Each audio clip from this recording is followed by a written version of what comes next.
नमस्कार, स्वागत है आपका अपने यूट्यूब चैनल बी एजुकेटर में।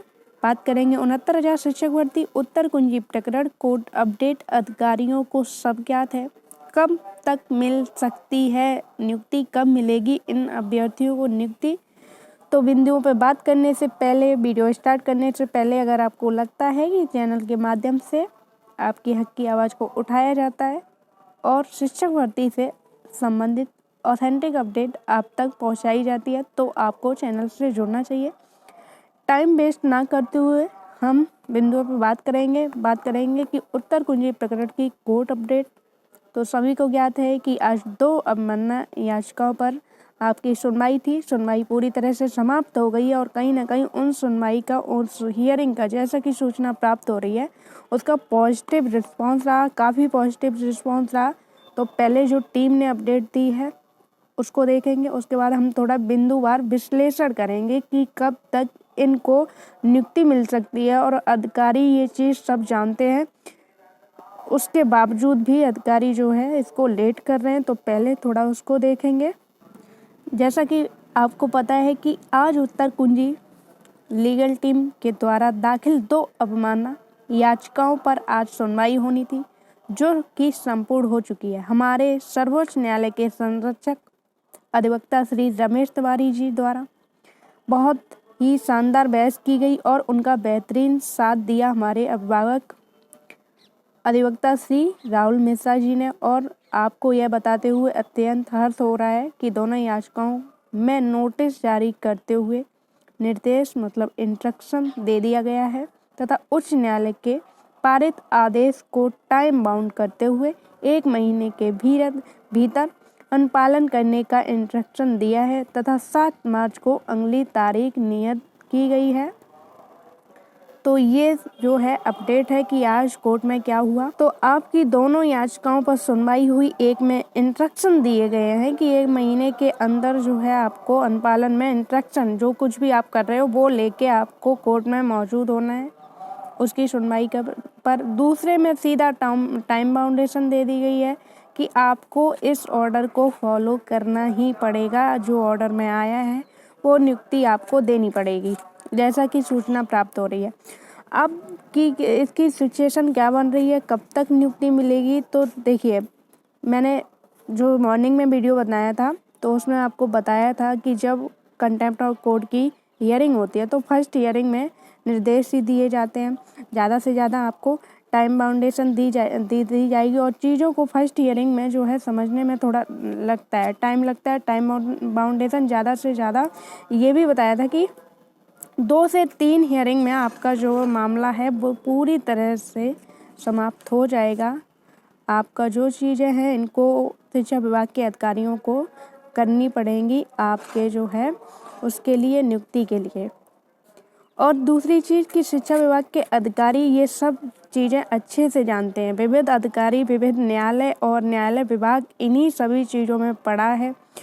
प्रत्येक दिन शिक्षा विभाग के जो न्यायालय के आदेश आते हैं उनका यही काम होता है। तो अधिकारियों को पता है कि किस तरह से हमें इस केस को सॉल्व करना है और कितना टाइम हमें मिल सकता है, कितना टाइम हमें उसके लिए मिल सकता है। तो वो उसी के अकॉर्डिंग चल रहे हैं। पहले आपसे बोलते रहे कि हम आपका काम जो है आगे बढ़ा रहे हैं, आपकी प्रक्रिया को बढ़ा रहे हैं, क्योंकि उनको पता था कि अगर ये अवमानना याचिका डालेंगे तो अवमानना याचिका 3 माह के बाद ही पड़ती है।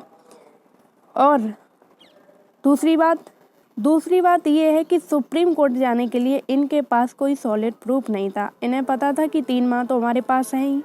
अगर अभ्यर्थी अवमानना याचिका भी करेंगे तो पहली अवमानना याचिका पर कितनी भी जल्दी हो, लेकिन 3 सप्ताह का जो है टाइम दिया जाता है दोनों पार्टीज़ को नहीं, जो अगेंस्ट पार्टी होती है उसको टाइम दिया जाता है कि आपको 3 सप्ताह का टाइम दिया जा रहा है। या तो आप लिखित तौर पर ये बताइए कि आपने क्या किया, अन्यथा की स्थिति में ज़्यादा स्ट्रिक्ट होते तो टाइम बाउंडेशन के साथ 3 ही सप्ताह में दे देते कि इनकी जो है नियुक्ति की जाए।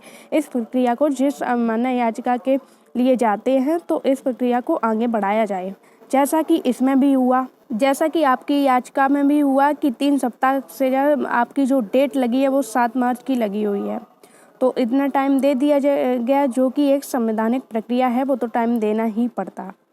तो आप लोग उम्मीद लगा सकते हो कि उससे पहले शिक्षा विभाग के अधिकारी जो हैं आपकी प्रक्रिया जो है शुरू करेंगे। नहीं करेंगे तो अवमानना याचिका फिर उनकी लगेगी। उस डेट के बाद जो कुछ भी चीज़ें होंगी, अगर शिक्षा विभाग के अधिकारी नहीं चाहेंगे कि अवमानना याचिका लगे तो वो उससे पहले कर देंगे। और अगर अब पहले नहीं की गई, आपकी कोई भी किसी भी तरह की प्रोसेस नहीं बढ़ाई गई, तो उन पर जो है अवमानना याचिका का जो दंड होता है वो लगाया जाएगा। उसमें वारंट भी जारी हो सकता है, उसमें जुर्माना भी लग सकता है। तो ये सारी चीज़ें जो शिक्षा विभाग के अधिकारी हैं वो खुद ब खुद जानते हैं, लेकिन वो सिर्फ ये सोचते हैं कि हम मतलब हमारे पास कितना टाइम है, हम ज़्यादा से ज़्यादा इसको डिले करें और अंतिम समय में ही इनको नियुक्ति दें। ये चीज़ इनकी रहती है और वो भी ये अच्छे से जानते हैं कि अब ये सुप्रीम कोर्ट में जाएंगे नहीं, क्योंकि जाएंगे तो किस पेज पर, उनको 1 नंबर वालों को तो नियुक्ति देनी ही है।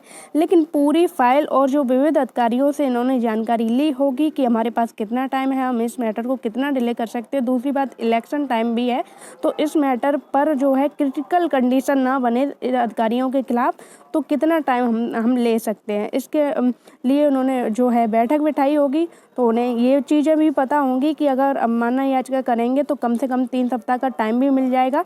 फिर तब तक ये जो है इलेक्शन भी कंप्लीट होने को होगा, तो आसानी से जो है फिर इस काम को और चीज़ों को बढ़ाया जा सकता है। तो उम्मीद कर सकते हैं हम कि 7 मार्च से पहले ही इस पर शिक्षा विभाग के अधिकारी अगर जो है लेंगे इसको, न्यायालय के इस अवमानना याचिका को सीरियस, तो फिर 7 मार्च से पहले ही इनको करना पड़ेगा। और नहीं करेंगे तो फिर इनके खिलाफ जो जुर्माना होता है वो लगेगा। जुर्माना में रुपए भी कितने भी लग सकते हैं।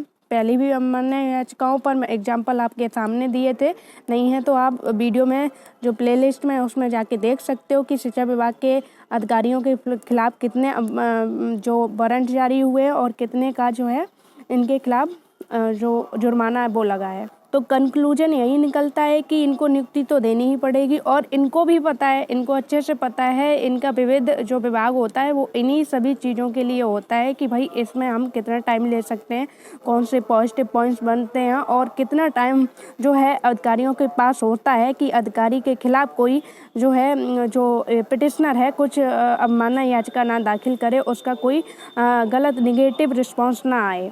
तो अधिकारियों को भी पता है कि हमें अच्छे से इतना टाइम मिल जाएगा, तब तक तो हम इनका कुछ ना कुछ आगे का प्रोसेस कर ही देंगे। तो यही कहूँगी कि वेट तो थोड़ा करना ही पड़ेगा, लेकिन ये मैटर अब आपके अंतिम चरण में है। ये मैटर अब अवमानना याचिका से आगे कुछ नहीं है।